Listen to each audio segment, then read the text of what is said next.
Hi beautiful people, welcome back to my YouTube channel Sanu Non-Stop. It's me guys, Sweet Sanu and you are watching Sanu Non-Stop. तो guys again I'm back with another amazing news के Lawrence Bishnoi ने जो है वो सुक्खा की जो है वो जो उसका कनाडा के अंदर मर्डर हुआ था जिसको लेकर बहुत ज्यादा जो है वो वावेला हो चुका है और इंटरनेशनल लेवल पर इंडिया और पाकिस्तान के ताल्लुकात बिल्कुल खराब हो चुके हैं। और सुक्खा जो है वो खालिस्तान का बहुत बड़ा हमायती था, तो वो जो है वो कुछ दिन पहले जो है वो कत्ल कर दिया गया था कनाडा के अंदर। अब जो है वो लॉरेंस बिश्नोई गैंग ने जो है वो इस चीज को एक्सेप्ट कर लिया है। जैसे सिद्धू मूसे का कत्ल हुआ तो उन्होंने फौरन से ट्वीट करके एक्सेप्ट कर लिया कि ये हमने किया, तो अभी जो है वो सुक्खा की डेथ का भी वो खुद को रिस्पॉन्सिबल जो है उन्होंने बना लिया। तो चलिएगा इस वीडियो को देख लेते हैं कितनी है इस बात में सच्चाई, कितनी है र्यूमर। तो वीडियो को कर लेते हैं स्टार्ट। लेकिन उससे पहले गाइस अगर आप लोग ने मेरे चैनल पर अगर अभी तक आप लोगों ने मेरे चैनल को सब्सक्राइब नहीं कर रखा, पहले फटाफट से जल्दी जल्दी मेरे चैनल को कर दीजिएगा सब्सक्राइब, वीडियो कर दीजिएगा लाइक शेयर, आपकी बहुत मेहरबानी होगी। Let's jump into the video. लेकिन इस वक्त एक बहुत बड़ी खबर आ रही है। बराड़ लॉरेंस गैंग ने सुक्खा की हत्या का जिम्मा ले लिया है, जिम्मेदारी ले ली है कि सुक्खा की हत्या के पीछे गोल्डी बराड़ गैंगस्टर था। बम्बिया गैंग के गैंगस्टर की हत्या की भी जिम्मेदारी ली गई है। गैंगस्टर सुक्खा की कनाडा में गोली मारकर हत्या कर दी गई और एनआईए की 41वीं आतंकियों की लिस्ट में वो शामिल था। लेकिन जब उसकी हत्या की गई तो अब जाकर ये बहुत बड़ी खबर, जिम्मेदारी ली गई है उसी गैंगस्टर की तरफ से जिसका साम्राज्य कनाडा में चल रहा है। और गोल्डी बराड़ ने उसके गिरोह ने इस बात की जिम्मेदारी ली है कि गैंगस्टर सुक्खा की हत्या उन्हीं के गिरोह ने की है। मोहित मल्होत्रा और ज्यादा जानकारी दे रहे हैं। जी मोहित। देखिए, गोल्डी बराड़ जो कि कनाडा और यूएसए से लगातार ऑपरेट कर रहा है, उसके द्वारा ये जिम्मेदारी ली गई है। गोल्डी बराड़ लॉरेंस बिश्नोई गैंग से जुड़ा है। हालांकि लॉरेंस बिश्नोई तो भारत की एजेंसियों की गिरफ्त में है। वो तो मैं वही कह रही हूँ, वो तो ऑलरेडी जेल के अंदर है, खुलेआम कनाडा में और अमेरिका में घूम रहा है। और उसने जिम्मेदारी ली है कि गोल्डी बराड़ वो कनाडा के अंदर गैंगस्टर है, उसकी हत्या करवाई गई है और उनके गैंग के द्वारा ही हत्या की जिम्मेदारी ली गई है। मोहित, ये घटना ऐसे वक्त में आई है जब पहले से ही भारत और कनाडा के बीच कुछ विवाद चल रहे हैं, खासकर खालिस्तान समर्थित चरमपंथियों को लेकर। इस घटना से क्या उस तनाव की स्थिति और बढ़ सकती है? देखिए, कनाडा में लगातार जो खालिस्तान समर्थक आतंकी हैं वो भारत से गैंगस्टरों को बुलाकर उनको शह देते हैं, छुपने की जगह देते हैं और एक नेक्सस तैयार कर रहे हैं जिससे पंजाब का और भारत का माहौल बिगाड़ने के लिए इनका इस्तेमाल किया जा सके।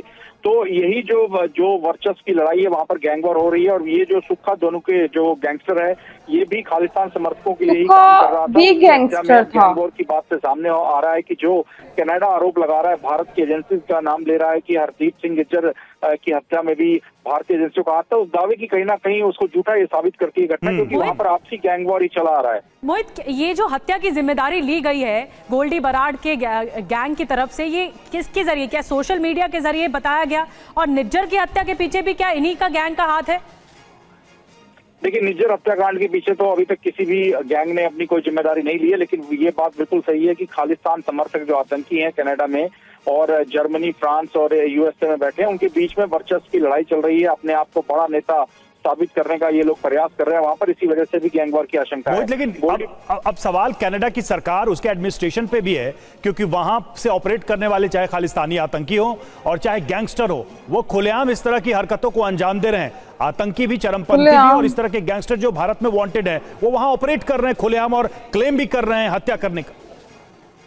बिल्कुल, देखिए, कनाडा की गवर्नमेंट सो रही है, वो सोशल मीडिया पर ये बात जाहिर कर रहे हैं। कुछ वहां पर जो कनाडा में जो पंजाब के से जुड़े जो चैनल्स हैं उनको भी ये जानकारी गैंगस्टर्स के द्वारा दी जा रही है। तो साफ है कि जो कुछ अब तक हम भारत में देखते थे कि गैंगस्टर्स के बीच में गैंग वॉर हो रही है, पंजाब में काफी ज्यादा ये मामले सामने आते थे, अब वही सब कुछ कनाडा में हो रहा है। कनाडा को ये सब कुछ झेलना पड़ रहा है क्योंकि वहां पर गैंगस्टर्स को शह दी जा रही है। खालिस्तान समर्थक आतंकी वहां पर एक नेक्सस तैयार कर रहे हैं, इन गैंगस्टर्स को भारत से लाते हैं, उनको रहने की जगह देते हैं और फिर भारत का माहौल बिगाड़ने के लिए पंजाब में इनके स्लीपर सेल्स का इस्तेमाल किया जाता है। तो ये पूरा एक नेक्सस है जो कि क्या इस घटना और इस क्लेम के बाद से ट्रूडो सरकार पर, कनाडा पर एक दबाव नहीं बढ़ेगा? उनकी इमेज को धक्का नहीं है कि वो भारत का नाम बीच में तो घसीट रहे हैं, लेकिन ये उनका ही फेलियर है कि ऐसे एक्सट्रीमिस्ट, ऐसे गैंग से जुड़े लोग वहां खुलेआम ऑपरेट कर रहे हैं और सरकार कुछ नहीं कर पा रही? देखिए, बिल्कुल आप बिल्कुल सही कह रहे हैं। भारत सरकार के द्वारा लगातार डोजियर दिए गए हैं। एनआईए के द्वारा पूरा जितने भी गैंगस्टर्स और जो भी खालिस्तान समर्थक आतंकी भारत विरोधी गतिविधियों में शामिल हैं, कनाडा से ऑपरेट कर रहे हैं, उनकी पूरी जानकारियां पूरा डोजियर बना के दिया जा चुका है। लेकिन फिर भी कनाडा सरकार ने इस मामले में कनाडा की सरकार की बहुत किरकिरी हो चुकी है। भारत पर उसने आरोप लगाया निज्जर की हत्या का, और जब सुक्खू की हत्या हो जाती है तो उसके बाद फिर आरोप भारत पर लगाया गया और अनर्गल आरोप लगाए गए। क्या अब इनके नेक्सस को क्रैक डाउन करने के लिए गोल्डी बराड़ की, क्योंकि वो खुद कनाडा में रहकर अपना गैंगस्टर चला रहा है, अपना गैंग चला रहा है, क्या इन पर कोई कनाडा सरकार काम करेगी? देखिए, इन सभी गैंगस्टर्स को लेकर और जो भी खालिस्तान समर्थक आतंकी है उनको लेकर डोजियर सौंपे जा चुके हैं कनाडा की सरकार को। वहां की पुलिस को जानकारी है कि जितने भी यहाँ पर गैंगस्टर ऑपरेट कर रहे हैं ये सब भारत से भाग कर आए हैं, वहां पर वांछित हैं, कई बड़े मामलों में इनकी तलाश है। तो ये सब बाहर कैसे जाते हैं? कनाडा की सरकार को भारत की तरफ से सूचनाएं भी साझा की गई हैं। जितेंद्र शर्मा हमारे साथ जुड़ चुके हैं। जितेंद्र, अब इस घटना और गोल्डी बराड़ के कैंप की तरफ से इस क्लेम के बाद तो ये बहुत क्लियर हो गया है कि ट्रूडो सरकार खुद फेल हो रही है ऐसे एलिमेंट्स को कंट्रोल कर। ट्रूडो सरकार भाई बिल्कुल फेल हो चुकी है, और मैं इस बात पे हैरान हूँ कि किस तरह जो है वो लोग कनाडा कैसे चले जाते हैं भाई, इतने बड़े बड़े गैंगस्टर, और उनको भरपूर जो है वो कनाडा की जो गवर्नमेंट है उनको भरपूर सपोर्ट करी, वहां पर बैठे वो एक्सेप्ट कर रहे हैं कि भाई हमने मारा। ठीक है, वो ही सारा कुछ मोदी और इंडिया के ऊपर सारी चीजें आ रही थी, अभी जो है वो खुद एक्सेप्ट कर गया। जब सिद्धू मूसेवाले की जब उसको भी मर्डर किया गया उसका भी, तो तब भी गोल्डी बराड़ ने जो है वो खुले दिल से भाई एक्सेप्ट किया, मैंने किया, तब भी इन्होंने कुछ नहीं किया, वो स्टिल उधर रह रहा है, आजादी के साथ रह रहा है। लॉरेंस बिश्नोई जो है वो हालांकि वो जेल के अंदर है, ठीक है, बिहाइंड द बार्स रह कर भी वो बंदा भाई, उनका गैंग जो है मुसलसल जो है वो इस तरह खुलेआम हत्या कर रहा है, या एक मतलब खुलेआम जो है वो लोगों को मार रहा है। लेकिन फिर भी जो है वो कहीं ना कहीं ट्रूडो भाई बिल्कुल फेल हो रहा है, ठीक है, क्योंकि उसको चाहिए कि अगर उसने एक्सेप्ट किया तो उसको पकड़े, ठीक है, जिसने मर्डर किया।